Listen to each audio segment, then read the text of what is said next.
Hey guys, it's your girl Aisha, aka geekxxchic, and I'm back with another reaction to The Gifted. We are now on episode 5, which is called Aftermath, with a capital M. And woo! Last episode, quite a bit went down as far as well, actually I shouldn't say quite a bit went down. It was definitely heavily focused on the Mutant Underground and kind of showing the real disparity between focus and vision and, let's face it, just numbers and resources that they have versus the Inner Circle, which, as we see, is well funded. They've got great connections. They've got some very powerful, very strong mutants. But most importantly, at the moment, they have a vision. They have a direction. And they're very clear on it, and they're very determined to do it. And right now, unfortunately, the Underground is not in that place. They're kind of scattered. They're all over the place. And they're just kind of running off of raw emotion and adrenaline right now. And we saw that their attempt to take Lorna and Andy back from this mental hospital just went completely awry, ending with, of course, them not bringing home the two people who have no desire to rejoin the Underground at the moment, but also getting injured. And Lauren, unfortunately, saw the hard way that Andy is willing to do just about whatever it takes to accomplish what Reva has asked of him. So hard lessons learned on the side of the Underground in the past episode, but I think it's a necessary butt kicking because they're all definitely on their own pages as far as what they want and what they're trying to get to. They don't have that solidity of vision that we're seeing in the Inner Circle, and they're going to have to figure out a way to find that. So whether their new vision is going to be to stop the Inner Circle's plan of whatever it is when they discover what it is, or if it's to just rebuild the Underground to be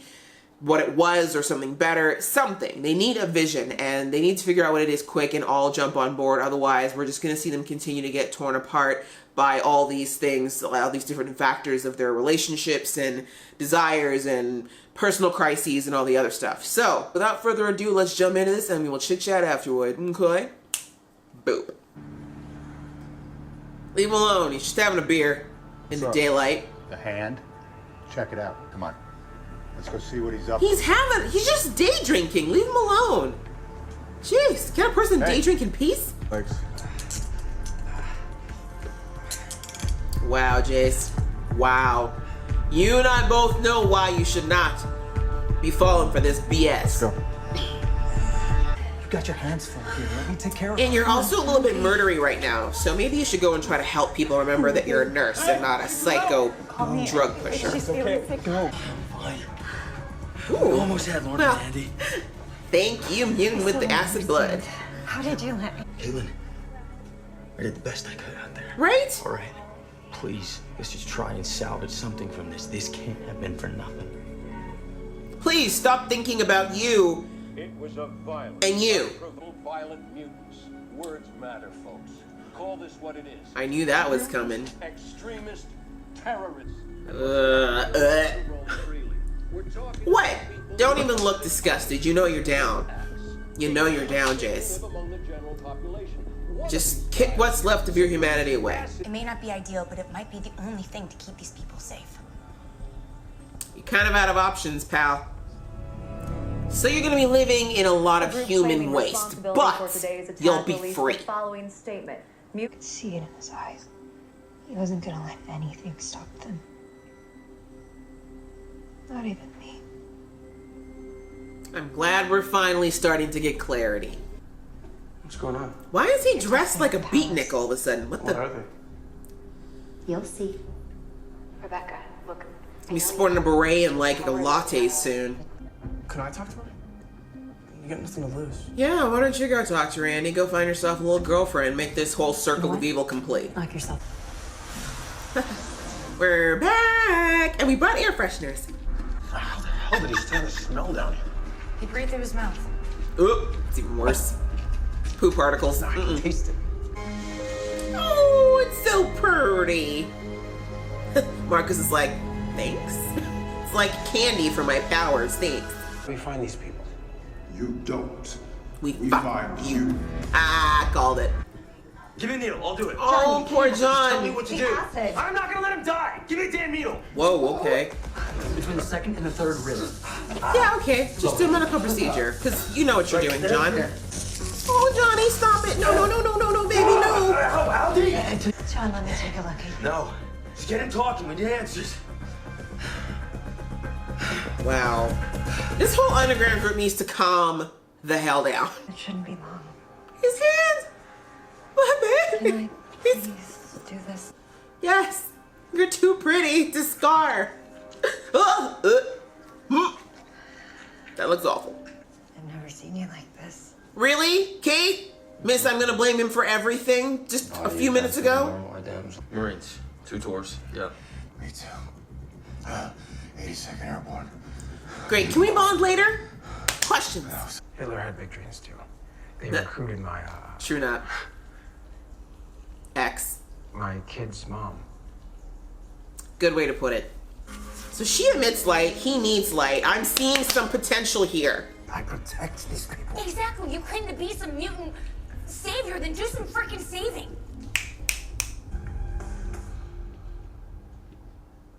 Random black maid working in this place. What? People treating you like crap every day. It's kind of like high school. This place is better though. Let's Even if you're not still make that alone. comparison, Andrew. My sister, she wouldn't listen. But you know, So I gave her this place is concussion. kinda like my Rebecca. Oh, Rebecca, I had hope for you. But you are kind of crazy after all that time in the institution. Turn them in, and you show everybody that the Purifiers are part of the solution. You really Well, think that'll work? The Purifiers finally found somebody with the brain and who isn't inbred. God help all mutants. Kind of looks like a modern art museum. How dare you wear Nikes, sir? How dare you? You don't deserve to wear Nikes, Andrew. Take them off. Yeah. I'd like that. What if she runs away? That would be so great. It'd be so great if she ran away and Andy was all like, so I lost the new girl? I think by now you know what kind of man I am. Not really. We've met twice. What I think your boyfriend doesn't understand is I don't need the human's love. Oh, I don't like the way he care said about that. boyfriend. Don't you mess with Clarissa We're and not John, okay? interested in I don't believe in dreams. I believe in cornflakes. Line of the year. I believe in cornflakes. Oh, John. Stop hurting my baby. Look at this place. Like where you've got so much better, Marco. You're welding with your hands for fun. After a few years at the mental hospital, this isn't that bad. Right? Scale. But he wants to talk with everyone first. Oh, don't make them scar themselves, or just because you lost an eye. That ain't fair. It's cool. I hate it when girls eat like salads and stuff. Shut up. Like you've ever been with a girl. A new Homelander where you don't have to. Dude, you can skip the sales pitch. He's like, she touched Have me a me. milkshake. My pants are tight. You wanna have some fun? I like this girl. Please get them into trouble. Come on, I showed you mine. She's a bad influence. I like her. Just because I feel like she's gonna mess up this plan, and I'm about it. Tell him. He's totally dying. But really, that man is a little dangerous to live. I mean, just be burning people up. It's like Reed, only all over his body. We gotta get him ready. Take him to the hospital. Oh, he's gone, sweetie. It was the only option. Michael understood that. Okay, we need that, John. In your hands. Okay. I portal. I blink from place to I place. see what you did there. Like you are glorious. She knows. And so does John. Back up, sir. Back up. Oh my god, the looks on the cop's Yeah, I know. Teen hormones and pheromones. Reed, I don't know if you should be touching people all willy-nilly right now. Just, yeah, that is not a sane face. I don't hate this. I'm just saying. I'm sorry. I don't hate it. Does it have to be so big? Like, can't you just do like a little M? Just a teeny, like over, like on your bottom of your foot. I think I may have found something. We're gonna hit them where they live. Oh, Jace. You're such a smart dick.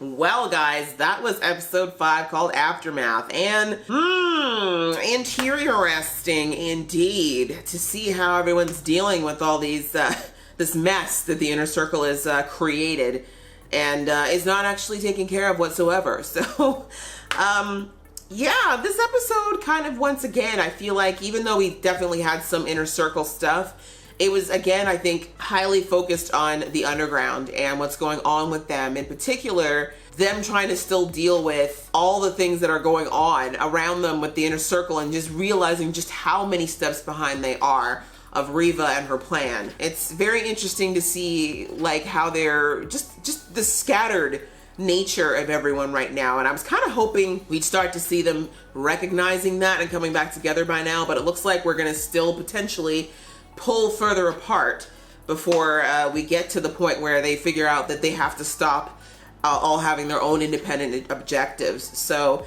there's a lot of, as usual, this show is always great with throwing in a little bit of social commentary about the real world.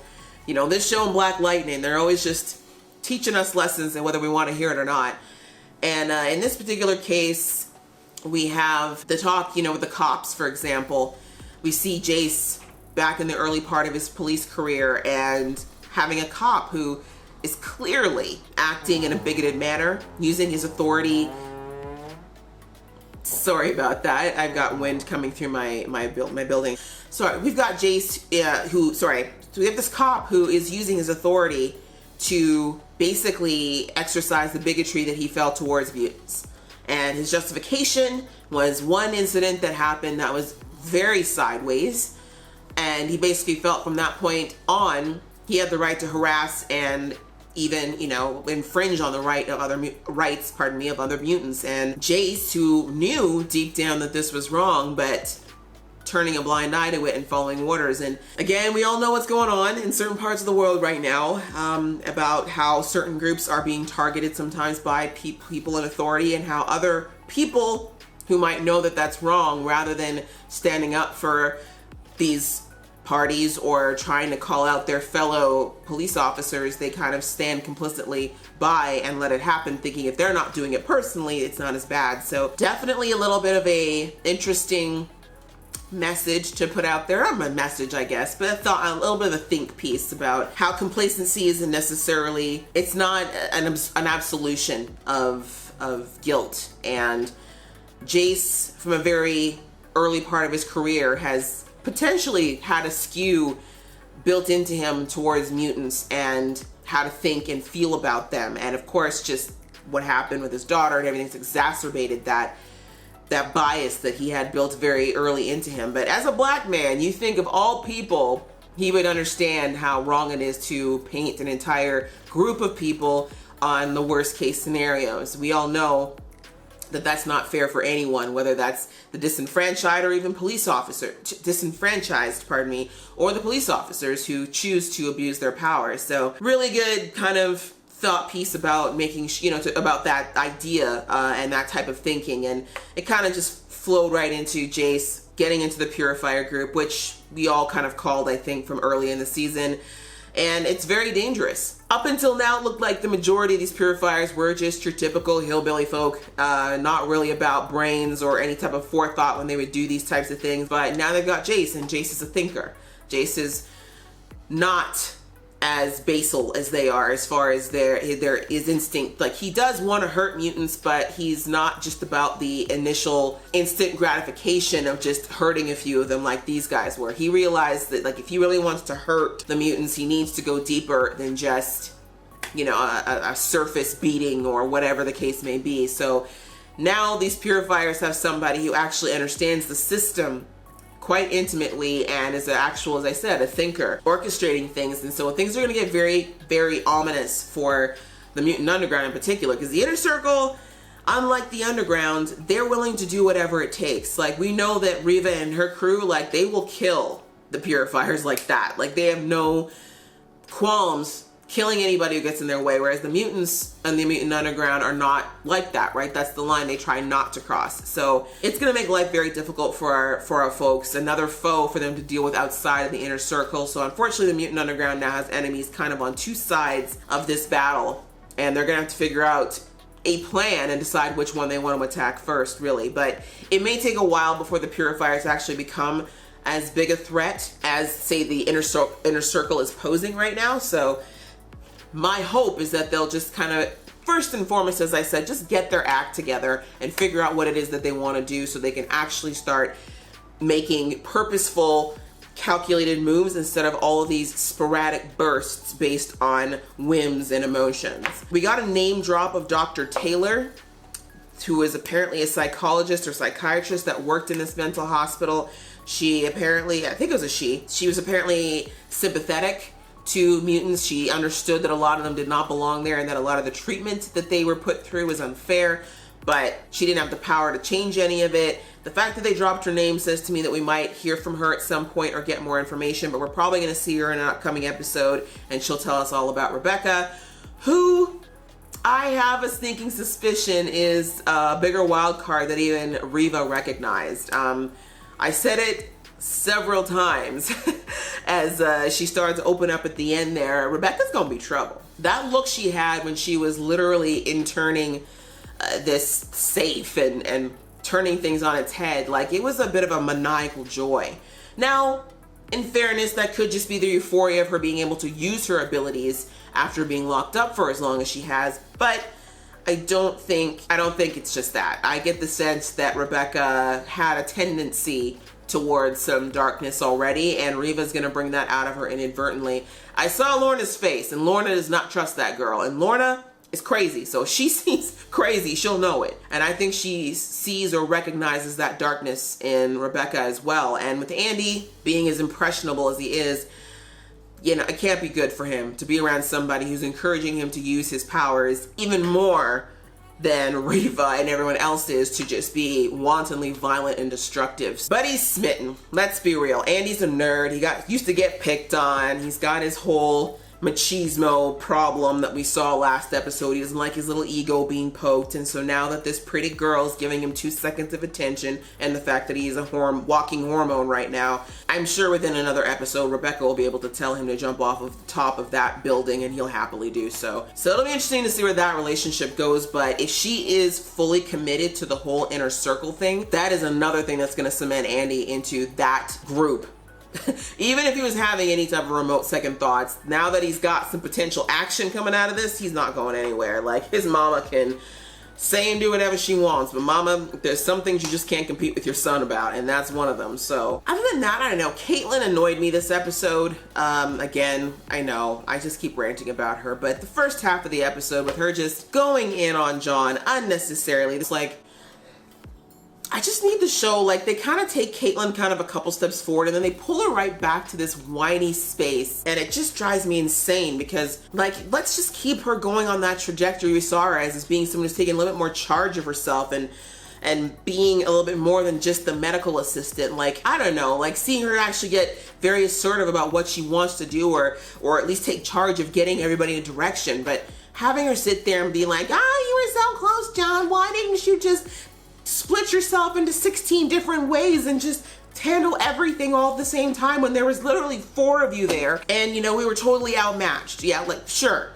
great. Like, it just was annoying, and I don't want this for Caitlin. I feel like there's so much more that her and Reed could be doing in the show, but they just don't know what to do with them. They write everything else so well, so why can't they just do this one extra step of having Caitlin actually start on a meaningful path and stay on it? But as a segue of that going into John's predicament, I do feel for him.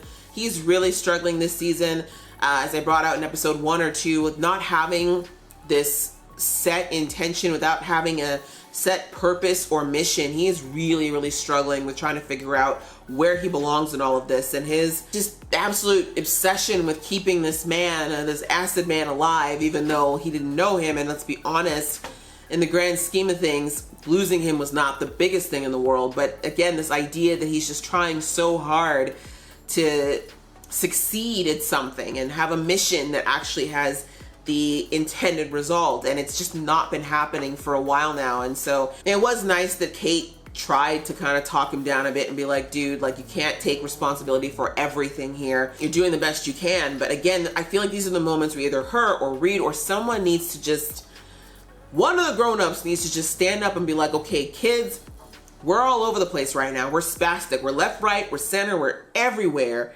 instead of actually figuring out what the heck we're gonna do. Like, let's pick a mission and stick with it. We can't be going after the inner circle and trying to rescue Andy and Lorna and trying to put, keep the Purifiers away and trying to help the mutant underground. Like, there's just too many things, and there's not enough of them or enough organization for them to handle all those irons in the fire. So they need to choose a mission and stick to it and actually get a plan together, or we're just going to continue to see them just continue to get picked off one by one. Lauren, wasn't a lot of her this episode. She was pretty quiet, but I think that was just because of all the other stuff they had going on this episode, particularly with Andy's side.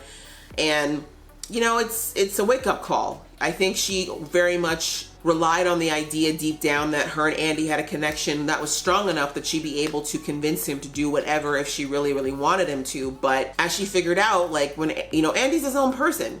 And I feel like I've been complaining about Caitlin not seeing that, but to an extent, Lauren hasn't seen it either. And now I think that was, the wake-up call that she needed to finally see that her brother is not a baby. He's not some impressionable, like, he is impressionable, but not some kid who can just be told what to do, so to speak. He does have a mind of his own. He does make his own decisions, and he can make his own convictions. And so I really like the way she put it, where she said, like, Andy has made his decision. Like, he is convinced, he's bought in, he is in it. Like, this is not coercion, this is not fear, this is not, confusion. Andy absolutely he's bought into this, and he believes it, and he will go through any and all of us to see it through. I don't know if Caitlin is going to hear this when the time comes. I'm hoping she'll finally start to really listen, but I don't know. At this point, I've kind of lost faith in her having common sense. But it's interesting to see how Lauren kind of proceeds from here on out, because I think she's going to be more despondent about this encounter with Andy than just the concussion, and not just because of the pain, but like she said, he's so strong. Like, I think the fact that Andy could overpower her really scared her, because I don't think she thought he was capable of doing that. And considering the fact that when you look at their powers, she's had her powers for what, 2-3 years, longer than Andy has, and he was in the last 6 months has been able to surpass her. So again, a lot of that I think has to do with the fact that Lauren has not been trying to expand her powers either, but I think that shakeup of Andy's power advancement is also something that's really shook her more than she thought it would. We really didn't get anything on Reed, which is really disappointing to me. I get it, too much going on in this episode to really readdress the whole mutation thing, but I feel like it's such a huge thing that we're just ignoring. But I said it in the last episode, I guess it's because they are gearing it up to be a big thing later in the season, but yeah, it was kind of sad that we really did not have much of him outside of him grabbing Lauren and ushering her out this episode. Like, really, the Struckers outside of Andy were backseat this episode, but I really am looking forward to seeing Reed develop his powers. I need to know more about them. The other thing we focused a lot heavily on was the whole Morlock situation with Erg and Blink, and I didn't... Look, I see where Erg is coming from, and I mean, I was being snippy in the episode, but honestly, I have no issues with him here nor there. I'm not familiar with him in the comics either, so I know some of you out there were really excited about the Morlocks and these characters, so I'm assuming that there's something pretty cool about that whole situation for the fans. But right now, I'm just looking at what they've shown us, which is primarily of Erg and this fixation that he has developed with, and that's really what it is with Blink. And I don't like it just in the sense of, you know me, I like John and Blink. I've liked them since season 1, and this place that the two of them are in right now, with John being very despondent about his role in general in life and in the group, and her being very new to the underground and fighting for people instead of only taking care of herself.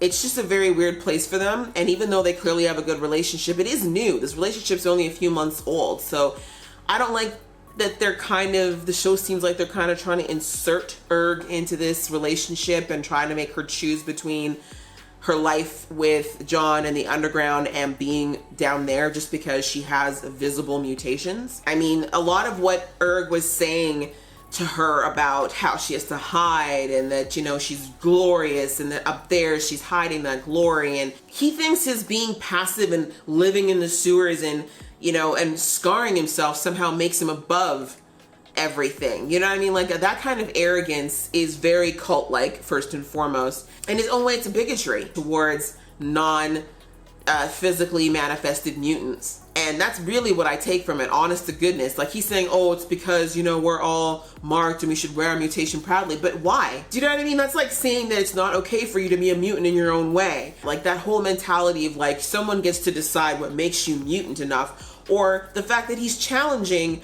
her love of or her pride about being a mutant just because she chooses to blend in at the moment more because she's trying to keep herself from being arrested because she's wanted.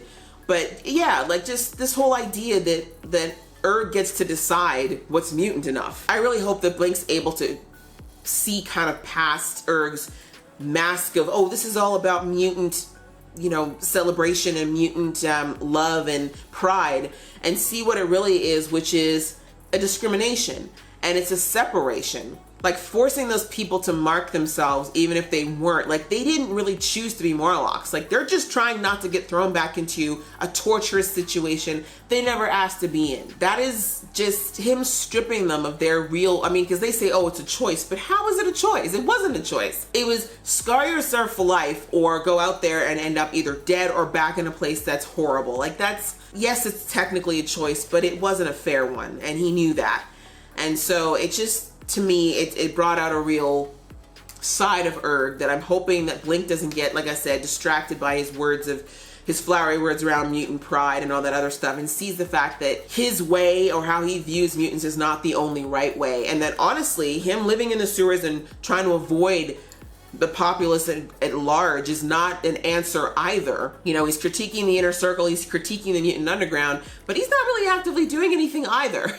He's hiding away in literal human waste and just putting his hands up because he thinks that's somehow better than getting involved. And, you know, as they say, like, if you stand for if you don't stand for anything, then you'll fall for anything, right? So anyway, I don't really like it. As I said, you know, I love my John and Clarice.